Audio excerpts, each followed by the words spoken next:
Not too long ago, I made a video talking about the melodic minor convention and how we can incorporate the diminished scale into our regular practice routine. So having a scale that's different on the way up and on the way down can be very, very useful for us in jazz. So let's do that same trick, but instead of with the diminished scale, let's use the blues scale. All right, let's hit it.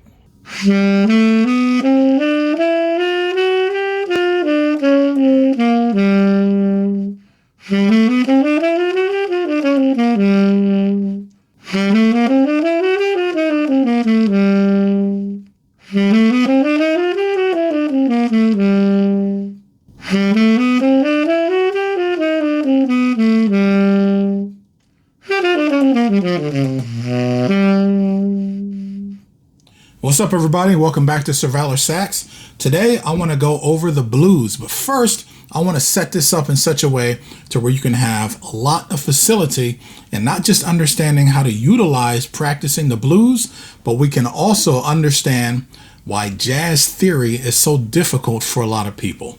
Now, in my opinion, the main reason why jazz music theory is so difficult is because we use a lot of stuff from classical that we really shouldn't. Certain things that we bring over that don't really apply. Some of the things we use doesn't apply, and some of the things that we don't use, we should use. When you start to learn classical music, there's three minor scales that are imperative that you learn: natural minor, harmonic minor, and melodic minor. These three minor scales together emulate a lot of what classical music does. If we want to create a dominant seventh chord on the 5 chord of natural minor, we need to raise the 7th degree of the scale.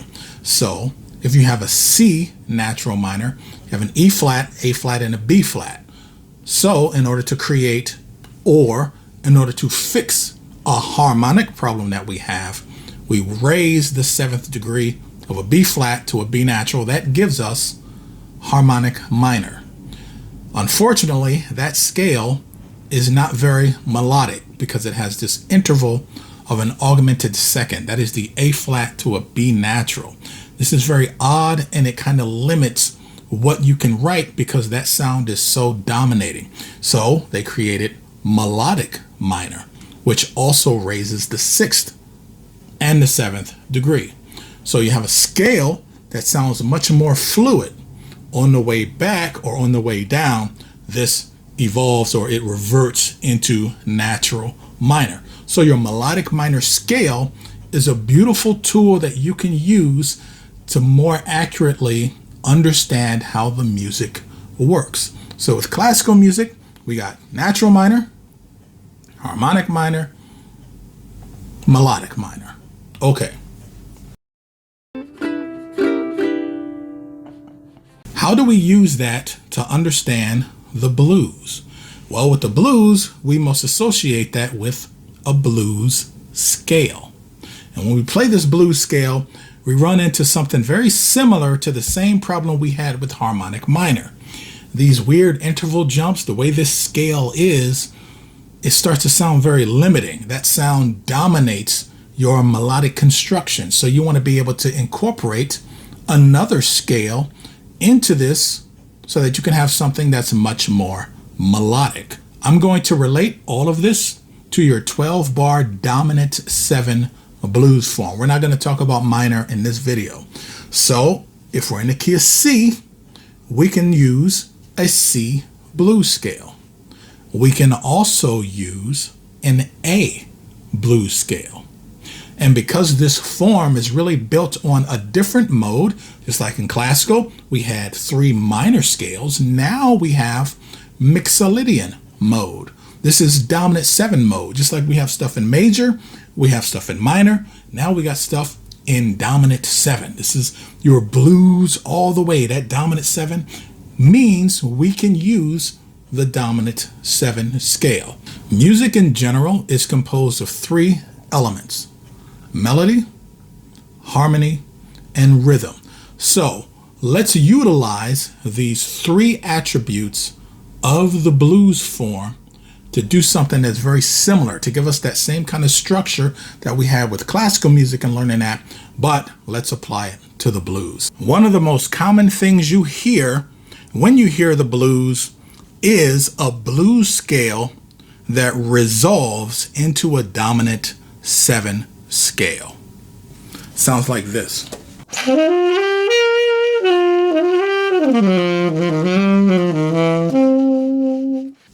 First thing we want to do is fix the Mixolydian scale rhythmically. We're going to add a chromatic passing tone between the flat 7 and the root. So we're going to add the major 7 to this scale. Sounds like this.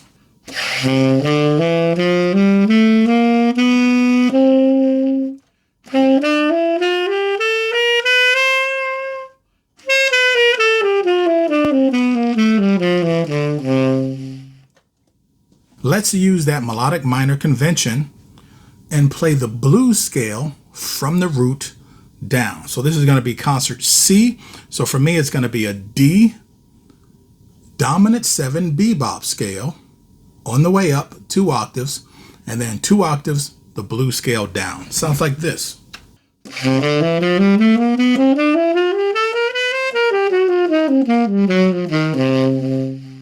Let's try that in a few keys.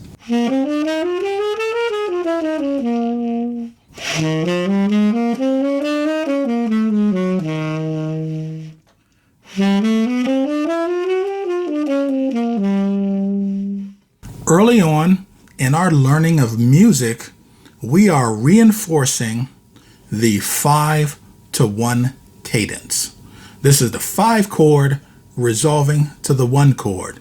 Let's take a listen to the 3 ways that we practice our scales, and let's hear how we are actually playing a 1 to the 5 chord resolving to the 1.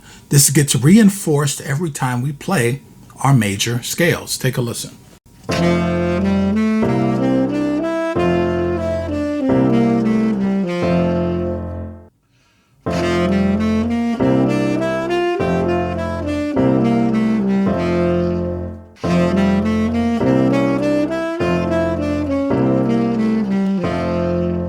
Practicing our scales this way really helps to reinforce the harmony that supports it.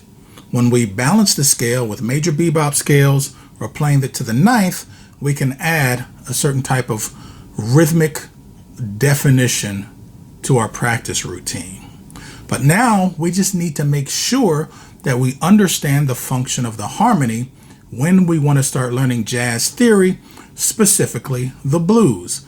The blues does not emphasize a 5-to-1 cadence.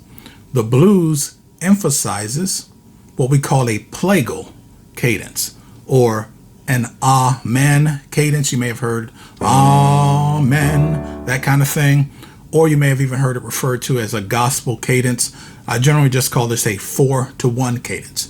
If we take a look at the chord changes to a blues, we very, very often see the 4 chord resolving to 1. So the changes to the most basic blues is going to be the 1, 4, 1, 1. So in the first 4 bars, we got the 4 chord going back to 1. And then the next 4 bars is 4, 4, 1, 1. So the 4 chord goes back to the 1. And then we got 5, 4, 1. The only time the 5 chord actually goes to the 1 is on the 12th bar of the blues, and that takes us back to the top. So when we go to practice our scales for the blues, we should be reinforcing the sound of a plagal cadence. The most popular scale that we use in order to reinforce the sound of a plagal cadence sounds like this.